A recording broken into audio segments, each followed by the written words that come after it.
what nobody in Ukraine can understand, why it took so long to provide Ukraine with weapons until the Republicans have taken the process in their hands and just stopped the delivery, not letting the House to vote on the weapons.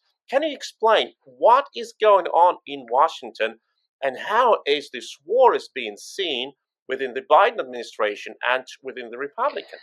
The United States is a very institutional democracy. It's an old democracy with very slowly evolving institutions.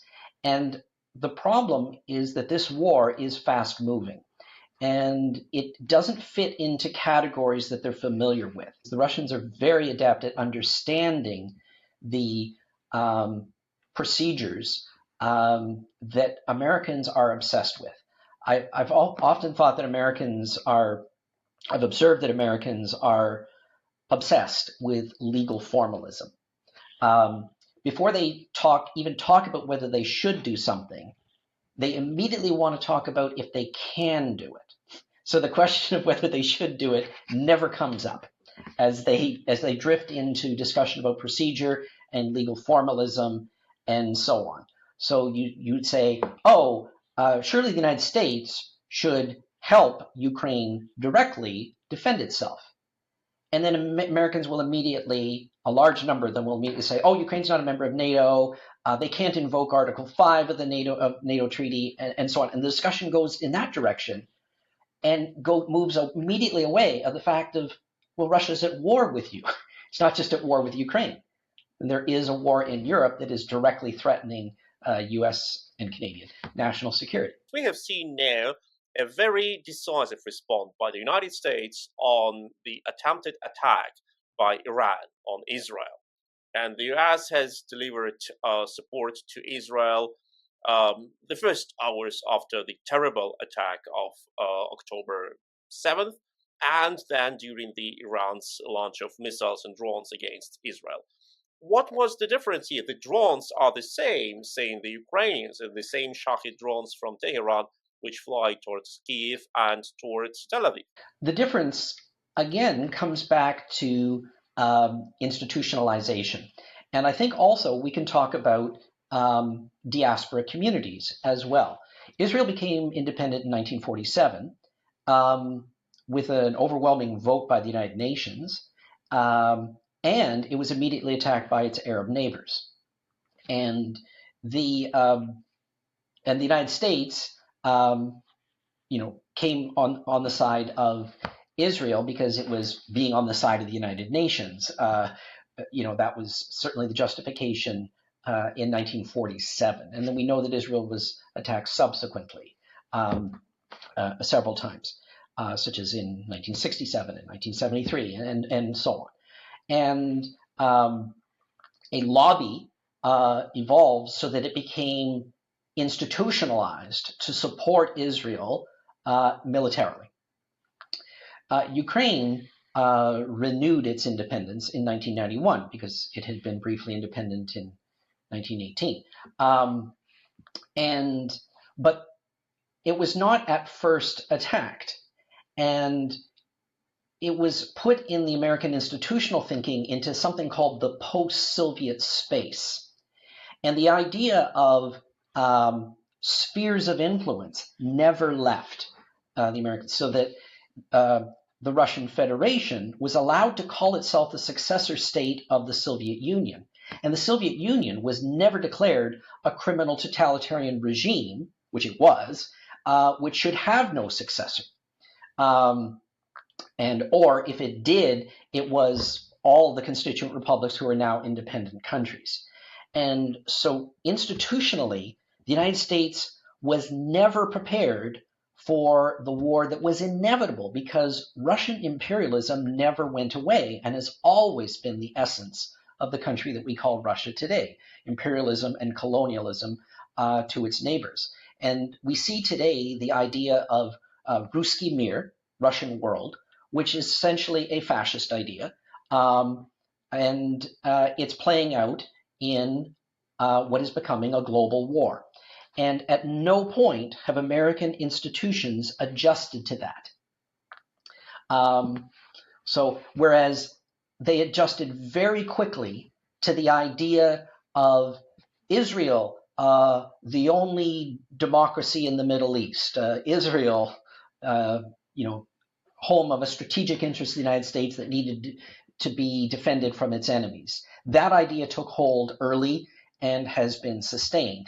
But the idea that Ukraine is a democratic and European country, for some reason, just never got hold in the United States. And that has left Americans ill-adapted to deal with the reality that we do have this imperialist power, fascist Russia, at war with democratic Ukraine, and by extension, at war with the West itself.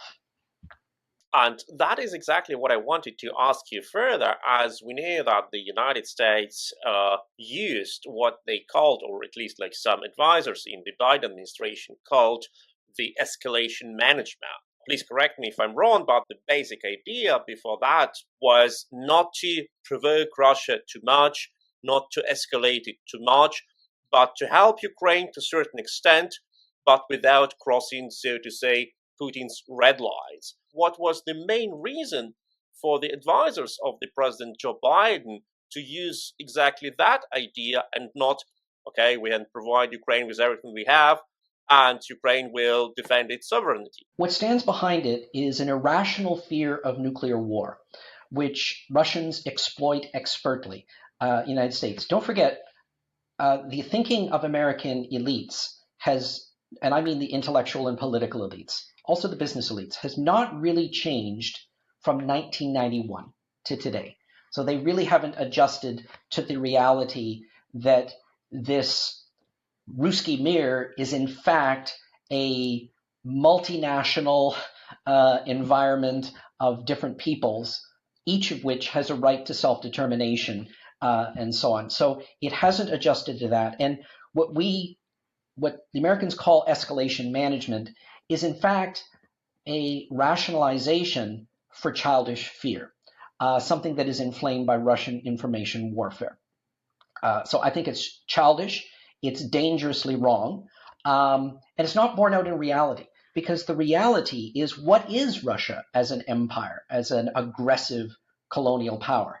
It's actually a terrorist state, a very corrupt one, an extremely inefficient one, and relatively speaking, weaker to its adversaries than it has been in over 400 years.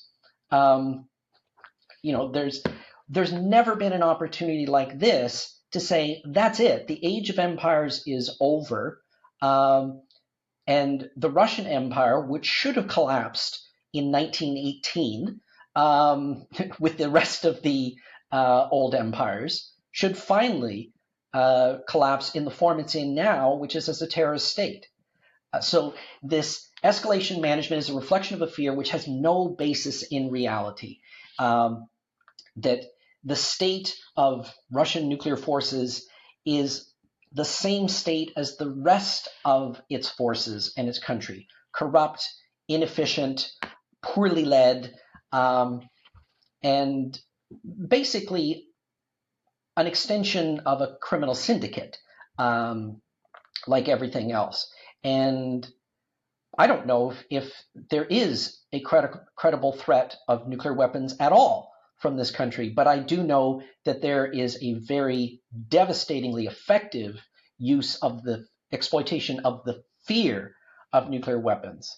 Don't forget, generations of Americans have grown up with this fear that is never realized, and never will be.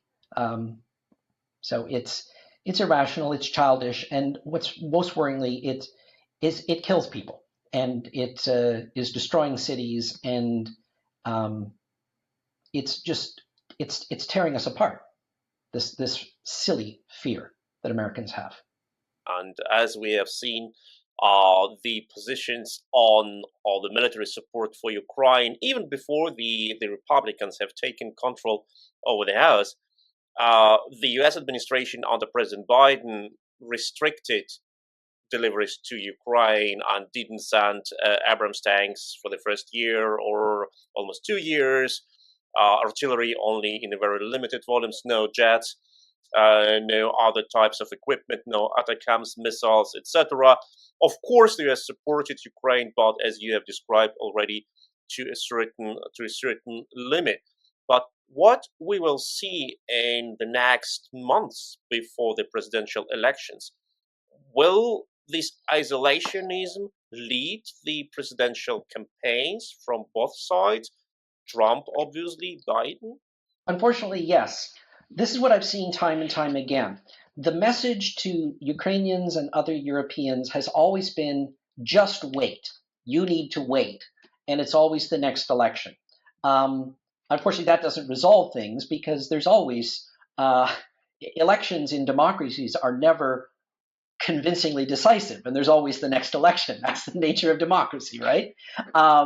And so this, you just have to wait. So, for example, President Biden will keep saying no troops and no direct involvement in the war because he thinks it's unpopular. Now, he could lead the American people, as Roosevelt did, to say, hey, this is a dangerous world and we need to be involved in it, but he's not doing that. So I think that's a failure of leadership on his part, that he's reacting to what he thinks is American public opinion instead of leading it.